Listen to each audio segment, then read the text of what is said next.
So Sure. lubing the top of the blade. The lubrication, I apply that with any laryngoscope, Right. hyperangulated, Macintosh, direct or indirect. Standing up straight, not because you don't have to look in the mouth.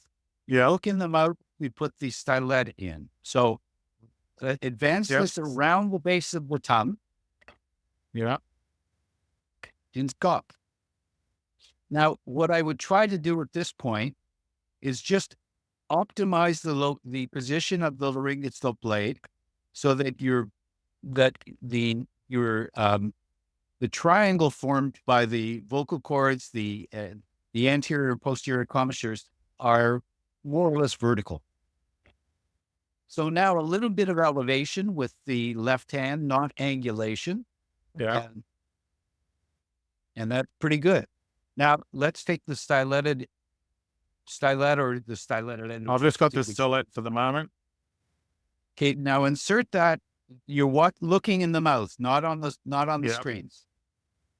Okay. So getting that center. So we're between the arytenoids, before the arytenoids and below the arytenoids. And then Right. we're implementing the Cooper maneuver, lifting Well, and then that's it. angulating straight forward. That's it. Okay. Shall I do it with the, I'll do it. Shall I just do a sort of fluid one with the tube now, just to show what it should look like?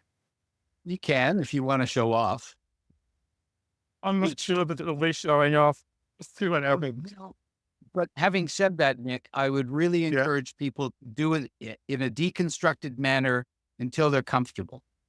Yeah. So that's just to demonstrate what you're ultimately aiming for, and that it's not a Right. slow technique. I now find it faster than doing direct laryngoscopy. The Cooper maneuver, which I'll just demonstrate here on screen for everyone, because this is really the critical part of it, and it's not an intuitive maneuver because we don't usually ever lift a tube like that. We usually do this, and that's the thing. And you can see there. Maybe go to the close up if we can on the other shot. Yeah. So you can see there that when you bring that in and bring that in between the chords, and so we're between below before, and then we do the Cooper maneuver and we just come up, and now you're much more in the plane of the larynx without impacting on the maxilla, and then that angulation forwards, and it just goes in. And then the next step, Richard, do you have any tips? I sort of do a bit of a shuffle here where I like to pull that back to and you can see, I can just see the tip of that ball on the tip of the stylet there, and then advance that forward. And then I grab that there and pull it out.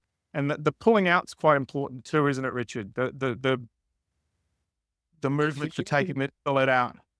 If you're using the rigid glide right stylet, it's important to realize that what you're doing is doing a kind of a reverse rotation, pulling it out toward the feet, not pulling it straight back.